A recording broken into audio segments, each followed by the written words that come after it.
Hi friends, ఇవాళ నేను mushroom biryani చేయాలనుకుంటున్నాను. ఇప్పుడు మనకు కావాల్సిన ఇదిగోండి మష్రూమ్స్.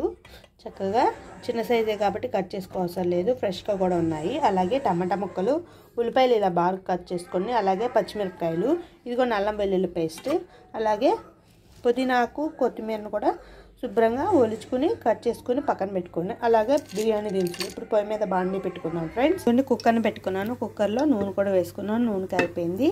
మనం ఫస్ట్ బిర్యానీ దినుసులు వేసేసుకోవాలి. అలాగే కొంచెం వేగనిచ్చుకోవాలి. దీంతో పాటు ఆకులు కూడా వేసుకోవాలి. బిర్యానీ ఆకు కొంచెం వేగిపోయినాయి కదా, కొంచెం వేగిపోయింది ఇది. దీంట్లోకి మనం పచ్చిమిరపకాయలను ఉల్లిపాయ వేసేసి వేయించుకోవాలి.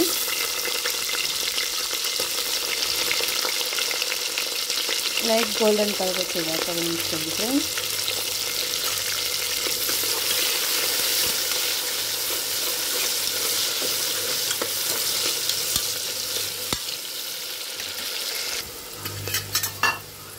గోల్డెన్ బ్రౌన్ కలర్ వచ్చేసుకున్నాయి. ఇవి గోల్డెన్ బ్రౌన్ కలర్ వచ్చేసినాయి. ఉల్లిపాయ కూడా చూడండి ఎంత చక్కగా వేగాయి. దీంట్లోకి మనం బఠానీ కానీ ఉంటే వేసేసుకోండి. బఠానీ కూడా నాకు మొలకలు వచ్చినాయి. బఠానీ ఇలా వేసినా బాగానే ఉంటుంది, ఆరోగ్యానికి చాలా మంచిది. మొలకలు వచ్చిన తర్వాత వేసిన తర్వాత టమాటా కూడా వేసేసి మగ్గనిచ్చుకోండి కొంచెంసేపు.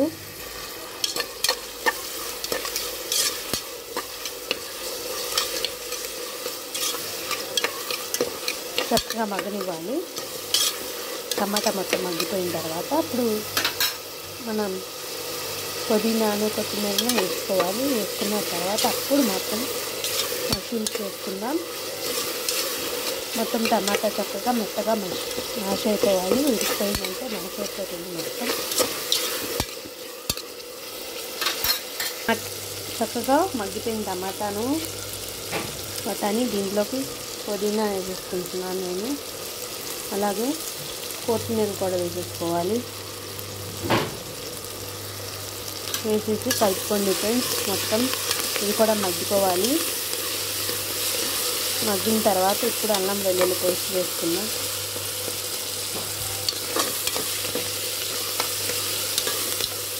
చూడండి ఎంత తొందరగా మగ్గిపోయిందో. ఇలా మగ్గిన తర్వాత ఇప్పుడు అల్లం వెల్లుల్లి పేస్ట్ వేసుకోవాలి. అల్లం వెల్లుల్లి పేస్ట్ ఎక్కువే పడుతుంది ఫ్రెండ్స్. 2 టేబుల్ స్పూన్స్ వేసాను నేనైతే. మొత్తం కలుపుకొని పచ్చివాసన పోయేదాకా 2 నిమిషాలు వేగనిచ్చుకోండి మీరు.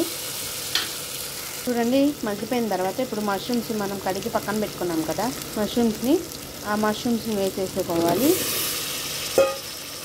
వేసేసి ఒక 10 నిమిషాలు ఉడికించుకోండి ఫ్రెండ్స్. మొత్తం మసాలా మొత్తం పట్టాలి. ఇప్పుడు మనం దీంట్లోకి సాల్ట్ వేసేసుకున్నాను. అలాగే కొంచెం పసుపు కూడా వేసుకోవాలి.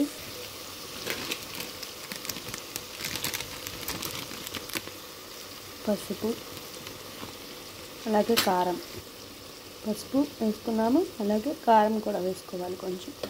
వేసుకున్న తర్వాత దీంట్లోకి మన గరం మసాలా గరం మసాలా కూడా వేసేసుకోండి.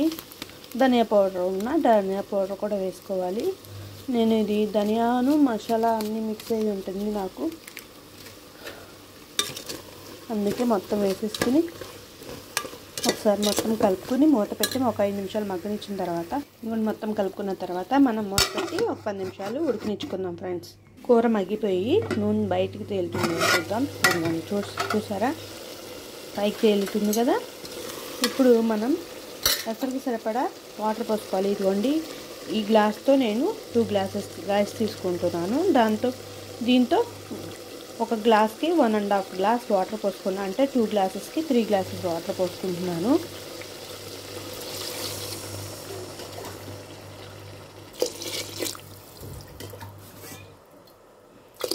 త్రీ గ్లాసెస్ వాటర్ పోసుకున్నాం కదా.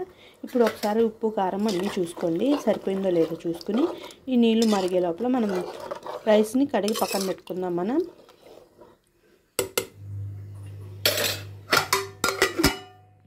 నీళ్ళు ఇలా బాయిల్ అవుతూ ఉండగా అప్పుడు మనం కడిగి పెట్టుకున్న రైస్ ఉంది కదా, ఆ రైస్ వేసేసుకున్నాం.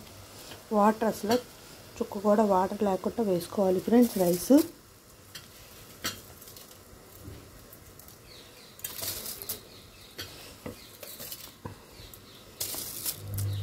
ఒకసారి కలుపుకోండి. కలుపుకుని ఇప్పుడు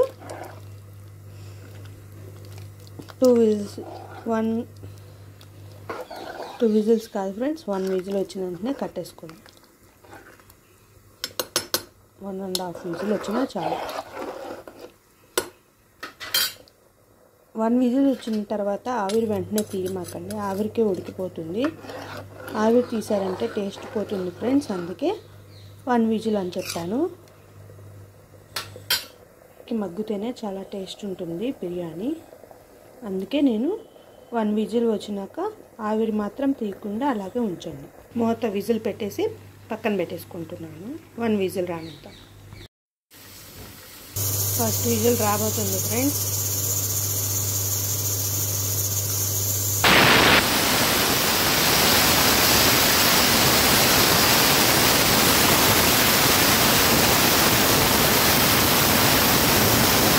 విజిల్ అయిపోయింది, కట్టేసుకుంటున్నాను. పొయ్యి అయిపోయిందేమో చూద్దాం ఫ్రెండ్స్. చూడండి ఎంత చక్కగా అయిపోయిందో. చూడండి పొలుకు పొలుకుగా కూడా ఉంది. 1 విజిల్కే ఎంత బాగా అయిపోయిందో బిర్యానీ. చూడండి పొలుకు పొలుకుగా తగులుతుంది కదా. ఇదే ఫ్రెండ్స్ ఎంతో సింపుల్గా తయారైపోయిన మష్రూమ్ బిర్యానీ. ఈ వీడియో కానీ మీకు నచ్చినట్లయితే లైక్ చేసి షేర్ చేసి సబ్స్క్రైబ్ చేసుకోండి. Please subscribe.